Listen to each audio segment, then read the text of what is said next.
A 9-day manhunt for a black man who killed the police? Oh, you already know that was all over Facebook. Everybody was talking about it, but nobody asked why. Maybe the media didn't want us to know, or maybe it just didn't matter. Almost every post I saw, people were calling him a hero anyway. People just felt vindicated to see the roles reversed for once. Christopher Dorner was a former LAPD officer who shot 5 policemen and went on the run from February 3rd to February 12th, 2013. So let's start at the beginning. In February 2005, while he was still enlisted in the Navy, he joined the Los Angeles Police Academy. He did some street training before the Navy sent him to Iraq. When he came back to work at LAPD in 2007, he saw an officer kick someone in the head who was struggling with their mental health. Chris had already had an incident with another officer earlier where he heard them using the N-word, so he jumped on them and choked him out. But this time, he decided to handle things differently, so he just reported it instead. LAPD did an internal investigation, and not only did they charge Chris with making false allegations, they fired him too. See, Chris thought he was one of the good ones. In his own words, he wasn't an aspiring rapper, gang member, a dope dealer, and didn't have multiple baby mamas. He was a cop. But history has already shown us that respectability politics doesn't get you far. As a child, Chris was usually the only black student in his classes. He was bullied and exposed to racism very early, which is why he had a zero tolerance for it as an adult. Chris also admitted that no one grows up and wants to become a cop killer. But here we are.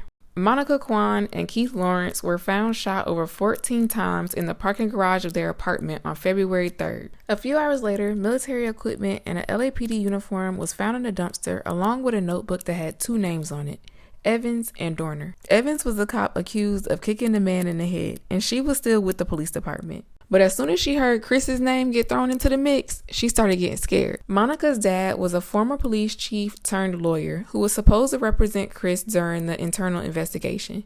But Chris felt like his loyalty as a former police chief was to the department, not his client. If he got revenge against his lawyer, he was probably coming for Officer Evans next. At 1:15 a.m. on Monday, February 4th, his manifesto hit Facebook and explained exactly why he did what he did. He left no room for misunderstanding and even asked the readers, "What would you do to clear your name?" Put some respect on my name. While talking about getting fired, he said that it was as clear as day that the department had retaliated towards him for reporting the kicking. The manifesto was like his hit list. Once it dropped, LAPD rushed to try and protect about 50 families Chris might be targeting. On February 7th, he fired at 2 police officers who were assigned to protect a person listed in the manifesto. He was on a mission. Later on that day, he ambushed 2 more officers at a red light, killing one of them. At this point, LAPD was so frantic to find Chris that they ended up shooting 2 people that had absolutely nothing to do with this case. By this time, Chris was already about 100 miles away. They found his truck completely burned up somewhere near Big Bear Lake. He was ducked off in a cabin watching the manhunt unfold on TV, just like the rest of us. The news tried to play him like he was crazy and a danger to the general public. The police were looking all over the mountain, and on the 10th, they announced a $1 million reward for info leading to Chris's arrest. On the 12th, the couple who owned the cabin came home. Chris tied them up, stole their purple Nissan, and left to find another hiding spot. They said Chris made it clear he didn't want to hurt them. His beef was with the police. The homeowners waited till he left, untied themselves, and then called 911. Okay, so boom, now they know where he was. And a little while later, they saw Chris driving that purple Nissan down the mountain. They chased him for a little bit and had a shootout until Chris got out of the car and ran.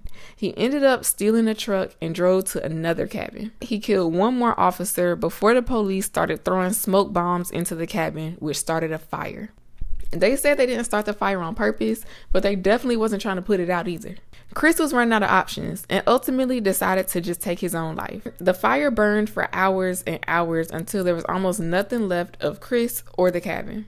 At only 33 years old, he knew that this was how it was going to end, and he was okay with that. In the manifesto, he wrote, "Unfortunately, I will not be alive to see my name cleared. I have nothing to lose. My personal casualty means nothing. You cannot prevail against someone who has no fear of death." I'm not saying what he did was right, but he wasn't all the way wrong either. Stay safe out there, y'all.